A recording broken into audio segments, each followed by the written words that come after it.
ಯಾವತ್ತೂ ಕೂಡ ಈ ಕ್ರಿಪ್ಟೋ ಕರೆನ್ಸಿ ಬಿಟ್ ಕಾಯಿನ್ನು ದುಡ್ಡು ಇವತ್ತು ಹಾಕಿದ್ರೆ ಒಂದು ತಿಂಗಳಿಗೆ ಡಬಲ್ ಆಗುತ್ತೆ, ಪ್ರಶ್ನೆನೇ ಅದಾಗಿತ್ತು. ಇಲ್ಲಿ ದಯವಿಟ್ಟು ಹೋಗಬೇಡಿ ಅಂತ ನಾನು ಹೇಳ್ತೀನಿ. ಯಾಕೆಂದ್ರೆ ಬಿಟ್ ಕಾಯಿನ್ಸ್ ಒಂದು 10 ವರ್ಷದ ಹಿಂದೆ ಯಾರು ಇನ್ವೆಸ್ಟ್ ಮಾಡಿದಾರೋ ಅವ್ರು ಇವತ್ತು ಕೋಟ್ಯಾಧಿಪತಿಗಳು ಅಂತ ಹೇಳ್ತಾರೆ.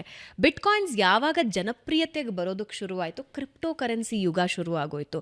ಆ ಕ್ರಿಪ್ಟೋ ಕರೆನ್ಸಿಯಲ್ಲಿ ನಾನು ಕಣ್ಣಾರೆ ಕಂಡ ಹಾಗೆ ಮನೇಲಿರೋ ಒಡವೆ ತಗೊಂಡು ಹೋಗಿ ಮಾರಿ, ಇನ್ನೆಲ್ಲೋ ಆಸ್ತಿ ಇದ್ದಿದ್ದನ್ನು ಮಾರಿ ಕ್ರಿಪ್ಟೋ ಕರೆನ್ಸಿ ಅಂತ ಇನ್ವೆಸ್ಟ್ ಮಾಡಿ ಅದು ಕೈ ಕಳ್ಕೊಂಡು ಬೇರೆಯವ್ರನ್ನೂ ಇನ್ವೆಸ್ಟ್ ಮಾಡಿ ಮುಳುಗಿರೋದು ಬಹಳಷ್ಟು ಪ್ರಕರಣ ನನ್ನ ಕಣ್ಣು ಮುಂದೆ ಇದೆ. ಈಗ bitcoin of course it is a crypto currency, ಅದನ್ನು ಅರ್ಥ ಮಾಡ್ಕೊಳ್ಳೋದು ಹೇಗೆ, ಜೊತೆಗೆ ಬಿಟ್ ಕಾಯಿನ್ ಬಿಟ್ಟು ಬೇರೆ ಬೇರೆ ಕ್ರಿಪ್ಟೋ ಕರೆನ್ಸೀಸ್ ಶುರುವಾಗಿವೆ. ಹೇಳೋದಕ್ಕೆ ಹೆಸರು ಗೊತ್ತಾಗದೇ ಇರೋಷ್ಟು ಕ್ರಿಪ್ಟೋ ಕರೆನ್ಸೀಸ್ ಇವೆ. ಸೊ ಅದರ ಇನ್ವೆಸ್ಟ್ಮೆಂಟ್ ಬಹಳ ಜನ ಮಾಡ್ತಿದ್ದಾರೆ. ನೋಡಿ, ಇದಕ್ಕೆ ಬೆಸ್ಟ್ ಎಕ್ಸಾಂಪಲ್ ನಾನು ಹೇಳೋದಕ್ಕೆ ಇವತ್ತವರೆಗೂ ನಿಮ್ಮ ಈ ಸುವರ್ಣ ಡಿಜಿಟಲ್ ಮುಖಾಂತರ ಸಂಪೂರ್ಣ ನಾಲೆಡ್ಜ್ ಇವತ್ತು ಕ್ರಿಪ್ಟೋ ಕರೆನ್ಸಿ ಹಾಗೂ ಬಿಟ್ ಕಾಯಿನಿನ ಬಗ್ಗೆ ಕೇವಲ 1-2 ನಿಮಿಷದಲ್ಲಿ ಸಂಪೂರ್ಣ ಮಾಹಿತಿಯನ್ನು ಕೊಡ್ತೀನಿ. ಓಕೆ. ಮೊದಲನೇದಾಗಿ, ಅನೇಕ ಜನ ಹೂಡಿಕೆದಾರರು ಯಾರ್ಯಾರಿದ್ದಾರೆ ಅವರು ನಂಬರ್ 1 ಹೂಡಿಕೆದಾರ ಇವತ್ತು ಯಾರಾನ ಕ್ರಿಪ್ಟೋ ಕರೆನ್ಸಿಲಿ ಹೈಯೆಸ್ಟ್ ದುಡ್ಡು ಯಾರು ಮಾಡಿದ್ದಾರೆ ಇಡೀ ವಿಶ್ವದಲ್ಲಿ ಅಂದರೆ ಇಲಾನ್ ಮಸ್ಕ್. ನಾನೇನು ಕೇಳ್ತಾ ಇದ್ದೀನಿ ನಿಮಗೆ, ಇಲಾನ್ ಮಸ್ಕು ಕ್ರಿಪ್ಟೋ ಕರೆನ್ಸಿಗೆ ಹೂಡಿಕೆ ಮಾಡಿದಾಗ ಒಂದು ಬಿಟ್ ಕಾಯಿನಿನ ಬೆಲೆ ಎಷ್ಟಿತ್ತು, ಇವತ್ತು ಎಷ್ಟಾಗಿದೆ. ಅವರು ಅವತ್ತು ಹೂಡಿಕೆ ಮಾಡಿದಾಗ ಅವ್ರ ಹತ್ರ 100 ರೂಪಾಯಿ ಇದ್ದರೆ ಒಂದು 2 ರೂಪಾಯಿಯನ್ನು ಬಿಟ್ ಕಾಯಿನ್ಗೆ ಹಾಕಿದ್ರು. ಆ 2 ರೂಪಾಯಿ ಇವತ್ತು ಎಷ್ಟೋ ದುಡ್ಡು ಆಗೋಯ್ತು. ಅವತ್ತು ಅವ್ರ ಹತ್ರ ಇದ್ದಿದ್ದು ಇಡೀ 100 ರೂಪಾಯಿಯನ್ನು ಅವ್ರು ಬಿಟ್ ಕಾಯಿನ್ಗೆ ಹಾಕಿದ್ದಿದ್ರೆ ಇವತ್ತು ಇಲಾನ್ ಮಸ್ಕ್ ಇರ್ತಿರ್ಲಿಲ್ಲ. ಸೊ ನೀವು ಫಸ್ಟ್ ಏನು ತಿಳ್ಕೊಬೇಕು, ನಿಮ್ಮ ಹತ್ರ ಒಂದು 100 ರೂಪಾಯಿ ಇದ್ದರೆ ಮ್ಯಾಕ್ಸಿಮಮ್ ಒಂದು 5 ರೂಪಾಯಿಯನ್ನು, ನಿಮ್ಮ ಹತ್ರ 100 ರೂಪಾಯಿ ಹೂಡಿಕೆಗಿದ್ದರೆ ಅದರಲ್ಲಿ ಮ್ಯಾಕ್ಸಿಮಮ್ 5 ರೂಪಾಯಿಯನ್ನು ಈ ಥರ ಹೈಲಿ ರಿಸ್ಕಿ ಅಸೆಟ್ ಅಂತ ನಾವೇನು ಕರಿತೀವಿ, ಈ ಕ್ರಿಪ್ಟೋ ಕರೆನ್ಸಿ, ಅದು ಬಿಟ್ ಕಾಯಿನ್ ಆಗಿರ್ಬೋದು, ಇನ್ನೊಂದು ಯಾವುದಾನ ಕ್ರಿಪ್ಟೋ ಕರೆನ್ಸಿ ಆಗಿರ್ಬೋದು, ಹಾಕಬಹುದೇ ಹೊರತು more than 5% of your total ಇನ್ವೆಸ್ಟ್ಮೆಂಟನ್ನು ಕ್ರಿಪ್ಟೋ ಕರೆನ್ಸಿಲಿ ಮಾಡಬೇಡಿ. ಈಗ ರಿಯಲ್ ಕ್ರಿಪ್ಟೋ ಕರೆನ್ಸಿ, ಫೇಕು, ಇದನ್ನು ಕಂಡು ಹಿಡ್ಕೊಳ್ಳೋದು ಹೇಗೆ, ವೇರ್ ಟು ಫೈಂಡ್? ಇವಾಗ ಯಾರೋ ಒಬ್ಬರು ಬಿಟ್ ಕಾಯಿನ್ಸ್ನಲ್ಲಿ ಇನ್ವೆಸ್ಟ್ ಮಾಡಬೇಕು ಅಂತಾನೆ ಇದ್ದಾರೆ ಅಂತ ಇಟ್ಕೊಳ್ಳಿ, ಇಲ್ಲ ಬೇರೆ ಕ್ರಿಪ್ಟೋ ಕರೆನ್ಸೀಸಲ್ಲಿ ಇನ್ವೆಸ್ಟ್ ಮಾಡಬೇಕು ಅಂತಾನೆ ಇದ್ದಾರೆ, ಅಧಿಕೃತವಾದದ್ದು ಯಾವುದು? ಫಸ್ಟ್ ಆಫ್ ಆಲ್ ಭಾವನಾ ಅವರೇ, ನಾನು ಕ್ರಿಪ್ಟೋ ಕರೆನ್ಸಿ ಎಕ್ಸ್ಪರ್ಟ್ ಅಲ್ಲ. ಓಕೆ. ಎರಡನೇದು, I am against crypto currency even today. ಮುಂಚೆನೂ ಐ ಆಮ್ ಅಗೇನ್ಸ್ಟ್, ಇವತ್ತು ಐ ಆಮ್ ಅಗೇನ್ಸ್ಟ್. ನೀವು ಯಾಕೆ ಅಂತ ಕೇಳಿದ್ರೆ, number 1, regulatory risk is very high for crypto currency.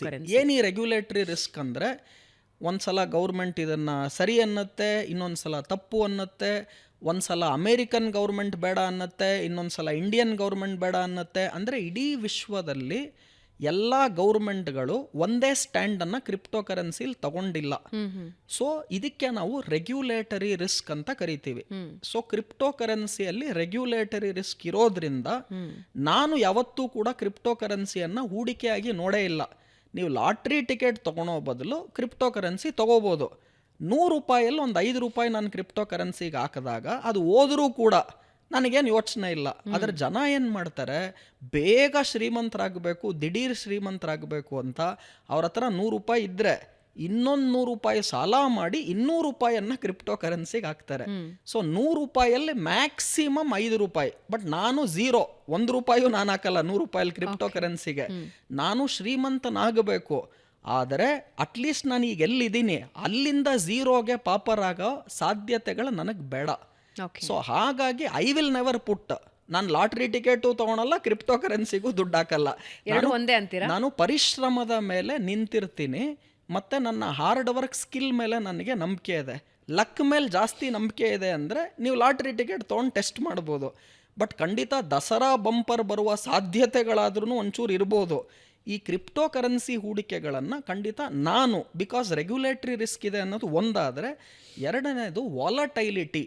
ಎಷ್ಟೊಂದು ಜನ ಇವತ್ತು ಈ ಕಾರ್ಯಕ್ರಮ ನೋಡೋರು ಏನಪ್ಪ ರುದ್ರಮೂರ್ತಿ ಈಗ ಹೇಳ್ತಾ ಇದ್ದಾರೆ ಕ್ರಿಪ್ಟೋ ಕರೆನ್ಸಿನೇ ಬೇಡ. ನನಗೆ ಅದರ ನಾಲೆಡ್ಜ್ ಕಡಿಮೆ ಇದೆ, ನಾನು ಮಾಡೋದಿಲ್ಲ.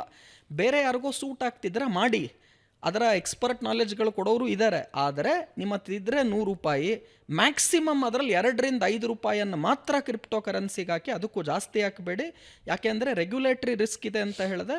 ಎರಡನೇದು ವಾಲಟೈಲಿಟಿ ರಿಸ್ಕ್ ಇದೆ ಅಂತಲೂ ಕೂಡ ಹೇಳ್ತೀನಿ. ಏನು ವಾಲಟೈಲಿಟಿ ರಿಸ್ಕ್ ಅಂದರೆ, ರೀಸೆಂಟಾಗೆ ಚೈನಾ ಮೇಲೆ ಟ್ಯಾರಿಫನ್ನು ಟ್ರಂಪ್ ಹಾಕಿದಾಗ ಈ ಕ್ರಿಪ್ಟೋ ಕರೆನ್ಸಿಯಲ್ಲಿ ಒಂದೇ ಒಂದು ದಿವಸಕ್ಕೆ 10% ಇಳಿಕೆ ಆಯಿತು.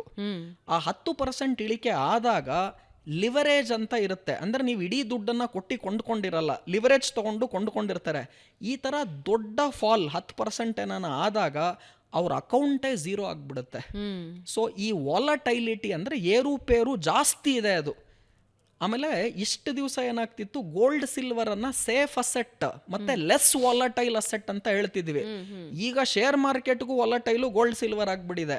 ನಾನು ಈ ಕಾರ್ಯಕ್ರಮಕ್ಕೆ ಬರಕ್ ಮುಂಚೆನೆ 2 ಸಲ ಮೊಬೈಲ್ ಅಲ್ಲಿ ನೋಡ್ತಾ ಇದ್ದೆ, ಚಿನ್ನದ ರೇಟ್ ಏನಾಯ್ತು, ಬೆಳ್ಳಿ ರೇಟ್ ಏನಾಯ್ತು ಅಂತ. ಯಾಕಂದ್ರೆ ಮುಂಚೆ ದಿವ್ಸಕ್ಕೆ ಹಬ್ಬ ಅಂದ್ರೆ ಒಂದು 10 ರೂಪಾಯಿ 20 ರೂಪಾಯಿ ಗ್ರಾಮ್ಗೆ ಮೇಲೆ ಕೆಳಗಡೆ ಹೋಗೋದು ಚಿನ್ನ. ಈಗ 250 ರೂಪಾಯಿ ಗ್ರಾಮ್ಗೆ ಇವತ್ತು ಚಿನ್ನ ಇಳಿಕೆಯನ್ನ ಕಾಣ್ತು. ನಾಳೆ ಬೆಳಿಗ್ಗೆ ಏನಾಗುತ್ತೋ ಅಲ್ಲ, ನೆಕ್ಸ್ಟ್ ಇನ್ 10 ನಿಮಿಷಕ್ಕೆ ಏನಾಗುತ್ತೋ ಗೊತ್ತಿಲ್ಲ. ಸೊ ಇವತ್ತು ಗೋಲ್ಡ್ ಸಿಲ್ವರು ವಾಲಟೈಲ್ ಆಗ್ಬಿಟ್ಟಿದೆ, ಶೇರ್ಸ್ ವಾಲಟೈಲ್ ಆಲ್ರೆಡಿ ಇದೆ. ಕ್ರಿಪ್ಟೋ ಕರೆನ್ಸಿಯ ವಾಲಟೈಲಿಟಿ ಏನಿದೆ ಅದು ಇದು ಎಲ್ಲದಕ್ಕೂ ಜಾಸ್ತಿ ಇದೆ. 10% ಒಂದು ದಿವಸ ಯಾವಾಗ ಬಿತ್ತು, ಇದು ಟ್ರಂಪ್ ಯಾವಾಗ ಚೈನಾ ಮೇಲೆ ಟ್ಯಾರಿಫ್ ಹಾಕಿದಾಗ ಕ್ರಿಪ್ಟೋ ಕರೆನ್ಸಿಯಲ್ಲಿ 10% ಇಳಿಕೆ ಆಯಿತು. ಎಷ್ಟೊಂದು ಅಕೌಂಟ್ಗಳವತ್ತು ಝೀರೋ ಆಗೋಯ್ತು. ಸೊ ಈ ವಾಲಟೈಲಿಟಿ ರಿಸ್ಕ್ ಮತ್ತು ರೆಗ್ಯುಲೇಟರಿ ರಿಸ್ಕ್ ಇರೋದ್ರಿಂದ ನಾನೇನು ಹೇಳ್ತೀನಿ, ಕ್ರಿಪ್ಟೋ ಕರೆನ್ಸಿಗೆ ದಯವಿಟ್ಟು more than 2 to 5% of your total ಇನ್ವೆಸ್ಟ್ಮೆಂಟನ್ನು ಅದರ ಮೇಲೆ ಖಂಡಿತ ಮಾಡಬೇಡಿ. ಓಕೆ.